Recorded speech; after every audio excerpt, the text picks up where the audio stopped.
Delhi, India का दिल, एक बहुत बड़े संकट से जूझ रहा है। यहाँ रहना मुश्किल होता जा रहा है। हर साल दिल्ली में मौसम का कहर बरपता है। सर्दियों में दम घोंटने वाला प्रदूषण और गर्मियों में असहनीय गर्मी। ये हालात सबके लिए मुश्किल हैं, खासकर गरीब और कमजोर लोगों के लिए। हमें इस पर्यावरण संकट के कारणों को समझना होगा और हल ढूंढने होंगे। दिल्ली का भविष्य इस पर निर्भर करता है। हमें आने वाली पीढ़ियों के लिए एक स्वस्थ और रहने लायक शहर सुनिश्चित करना होगा। जैसे ही सर्दी दिल्ली में दस्तक देती है, ठंड के साथ साथ एक और समस्या भी सामने आती है, प्रदूषण। धुंध की एक मोटी चादर पूरे शहर को ढक लेती है। यह धुंध केवल ठंड की वजह से नहीं, बल्कि प्रदूषण के कारण भी होती है।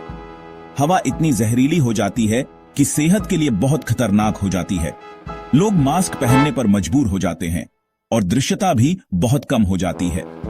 PM2.5, वो छोटे छोटे कण जो हमारे फेफड़ों में घुस सकते हैं, खतरनाक स्तर तक पहुंच जाते हैं। यह कण इतने छोटे होते हैं कि इन्हें देख पाना मुश्किल होता है, लेकिन ये हमारे स्वास्थ्य पर गहरा असर डालते हैं। यह अदृश्य दुश्मन सांस की बीमारियों, हृदय रोग और यहां तक कि कैंसर का कारण भी बन सकता है। अस्पतालों में सांस की बीमारियों के मरीजों की संख्या बढ़ जाती है और डॉक्टरों को अतिरिक्त सावधानी बरतनी पड़ती है। इस प्रदूषण के कई स्रोत हैं। औद्योगिक क्षेत्र से निकलने वाला धुआं, भारी ट्रैफिक से निकलने वाले प्रदूषक और निर्माण स्थलों से उड़ने वाली धूल, ये सभी मिलकर हवा को और भी जहरीला बना देते हैं। पड़ोसी राज्यों में पराली जलाना अक्सर दोषी ठहराया जाता है।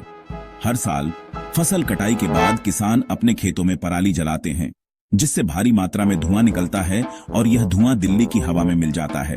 हालांकि यह एक कारण तो है, लेकिन हमें दिल्ली के अंदर के प्रदूषण के स्रोतों को भी नजरअंदाज नहीं करना चाहिए।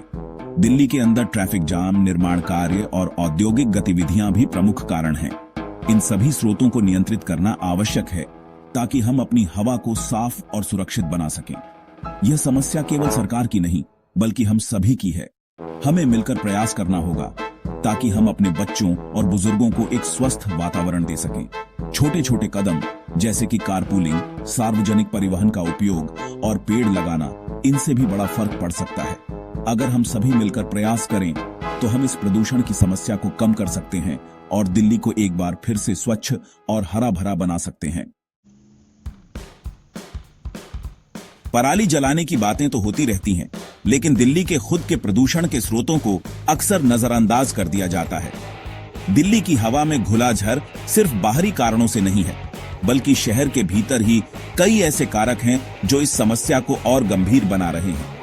गाड़ियों से निकलने वाला धुआं, जो हर रोज लाखों की संख्या में सड़कों पर दौड़ती है, प्रदूषण का एक बड़ा कारण है।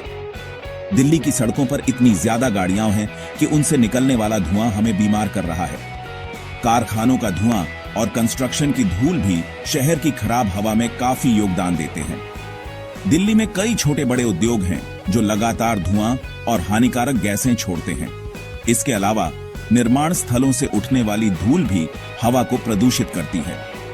दिल्ली की सड़कों पर इतनी ज्यादा गाड़ियां हैं कि उनसे निकलने वाला धुआं हमें बीमार कर रहा है। इसके अलावा ट्रैफिक जाम के कारण गाड़ियों का धुआं और भी अधिक समय तक हवा में रहता है, जिससे प्रदूषण का स्तर और बढ़ जाता है। इसके अलावा कचरा जलाना, चाहे वह कूड़ेदान में हो या फिर लोगों द्वारा जलाया जा रहा हो, समस्या को और बढ़ा देता है। कचरे में प्लास्टिक और अन्य हानिकारक पदार्थ होते हैं जो जलने पर जहरीली गैसें छोड़ते हैं। यह गैसें न केवल हवा को प्रदूषित करती हैं, बल्कि हमारे स्वास्थ्य पर भी बुरा असर डालती है। ये सब मिलकर सर्दियों में दिल्ली को एक जहरीली गैस के चैम्बर में बदल देते हैं। सर्दियों में तापमान गिरने के कारण प्रदूषक तत्व हवा में ही रह जाते हैं और धुंध का रूप ले लेते हैं। इस धुंध में सांस लेना मुश्किल हो जाता है और यह हमारे फेफड़ों को गंभीर नुकसान पहुंचा सकता है।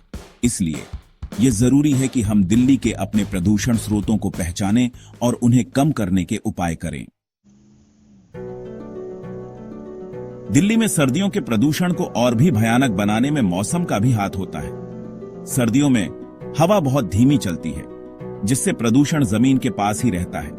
इसे इन्वर्जन कहते हैं, जिससे प्रदूषित हवा की एक परत शहर के ऊपर जम। इसके अलावा कम तापमान और ज्यादा नमी भी समस्या को बढ़ावा देते हैं। इन स्थितियों में प्रदूषक लंबे समय तक हवा में रहते हैं, जिससे उनकी मात्रा बढ़ती है और हमारे स्वास्थ्य पर बुरा प्रभाव पड़ता है। जैसे ही सर्दी जाती है, दिल्ली को एक और मुसीबत का सामना करना पड़ता है, चिलचिलाती गर्मी। तापमान इतना ज्यादा बियराट जाता है कि लोगों का जीना मुश्किल हो जाता है। ये लू अब ज्यादा तेज और बार बार पड़ने लगी है, जिससे लोगों के स्वास्थ्य को खतरा है। लू लगना, पानी की कमी और थकावट इन दिनों आम बात है। बुजुर्ग, बच्चे और जो लोग धूप में काम करते हैं, वे इस तेज गर्मी से सबसे ज्यादा प्रभावित होते हैं। दिल्ली के इस पर्यावरण संकट का बोझ सभी पर बराबर नहीं है। गरीब और मजदूर लोगों और गर्मी दोनों का ही सामना करना पड़ता है। झुग्गी झोपड़ियों में रहने वाले लोगों को साफ पानी और स्वच्छता की कमी के कारण बीमारियां होने का खतरा ज्यादा रहता है। बहुत से लोग मजदूरी करते हैं और धूप में काम करते हैं, जिससे वे गर्मी और प्रदूषण का शिकार होते हैं। इलाज न मिल पाने के कारण उनकी परेशानी और BIH जाती है, जिससे उन्हें बीमारियां होने और यहां तक कि मृत्यु का भी सामना करना पड़ सकता है। दिल्ली में बढ़ते प्रदूषण का हमारी सेहत पर बहुत बुरा असर पड़ रहा है। ज्यादा प्रदूषण दिनों में अस्पतालों में सांस की बीमारी, दिल का दौरा और लकवा के मरीजों की संख्या बढ़ जाती है। बच्चे इससे सबसे ज्यादा प्रभावित होते हैं, जिनमें अस्थमा और सांस की अन्य बीमारियों के मामले BIH रहे हैं। लंबे समय तक प्रदूषण और गर्मी में रहने से गंभीर बीमारियां, जीवन प्रत्याशा में कमी और बच्चों के विकास में बाधा आ सकती है। दिल्ली के इस पर्यावरण संकट से निपटने के लिए हमें कई तरह के उपाय करने होंगे। हमें गाड़ियों और कारखानों से होने वाले प्रदूषण पर सख्त कानून बनाने की जरूरत है। लोगों को पब्लिक ट्रांसपोर्ट, साइकिल और पैदल चलने के लिए प्रोत्साहित करने से प्रदूषण कम हो सकता है। हमें सौर ऊर्जा और पवन ऊर्जा जैसे नए ऊर्जा स्रोतों में निवेश करना चाहिए और कोयले से चलने वाले बिजली घरों को बंद करना चाहिए। कचरा प्रबंधन प्रणाली में सुधार और शहर में हरियाली बढ़ाने से भी समस्या को कम किया जा सकता है। हमें इन सब समस्याओं के हल तो पता है, लेकिन उन्हें लागू करने के लिए मजबूत इच्छा शक्ति की जरूरत है। हमारे पास संसाधन हैं, हमारे पास तकनीक है और हमारे पास ज्ञान है, लेकिन इन सबको एक साथ लाने के लिए जो सबसे महत्वपूर्ण चीज चाहिए वह है राजनीतिक इच्छा शक्ति। यह इच्छा शक्ति ही है जो हमें सही दिशा में ले जा सकती है और हमारे समाज को एक बेहतर भविष्य की ओर अग्रसर कर सकती है। हमें ऐसे नेताओं की जरूरत है जो पर्यावरण और अपने नागरिकों के स्वास्थ्य को प्राथमिकता दें। जो नेता अपने व्यक्तिगत स्वार्थ से ऊपर उठकर समाज के व्यापक हित के लिए काम करें।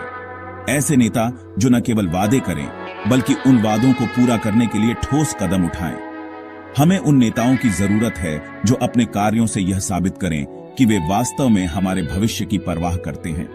अच्छी नीतियां, सख्त कानून और जागरूकता अभियान ही असली बदलाव ला सकते हैं। जब सरकार और जनता मिलकर काम करेंगे, तभी हम अपने लक्ष्यों को प्राप्त कर सकते हैं। हमें यह समझना होगा कि केवल नीतियां बनाना ही पर्याप्त नहीं है, उन्हें सही तरीके से लागू करना भी उतना ही महत्वपूर्ण है। इसके लिए हमें एक मजबूत और पारदर्शी प्रशासन की आवश्यकता है। अब समय आ गया है कार्रवाई करने का। हमें अपने शब्दों को कार्यों में बदलना होगा। हमें अपने समाज के हर वर्ग को इस मुहिम में शामिल करना होगा, चाहे वह सफाई अभियान हो, वृक्षारोपण हो या फिर जागरूकता फैलाना हो। हर कदम महत्वपूर्ण है। हमें यह सुनिश्चित करना होगा कि हमारे प्रयास केवल सतही न रह जाएं, बल्कि वे स्थायी और प्रभावी हों। हम तब तक इंतजार नहीं कर सकते जब तक दिल्ली रहने लायक न रह जाए। हमें अभी से कदम उठाने होंगे। हमें अपने शहरों को स्वच्छ और स्वस्थ बनाने के लिए हर संभव प्रयास करना होगा।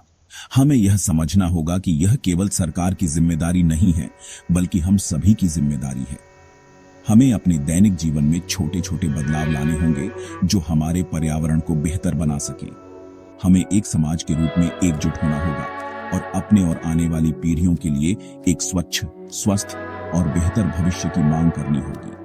हमें यह सुनिश्चित करना होगा कि हमारे बच्चे एक ऐसे वातावरण में बड़े हों जो उन्हें स्वस्थ और खुशहाल जीवन जीने का अवसर दे। हमें अपने प्रयासों को दोगुना करना होगा और यह सुनिश्चित करना होगा कि हम अपने पर्यावरण की रक्षा के लिए हर संभव कदम उठाएं।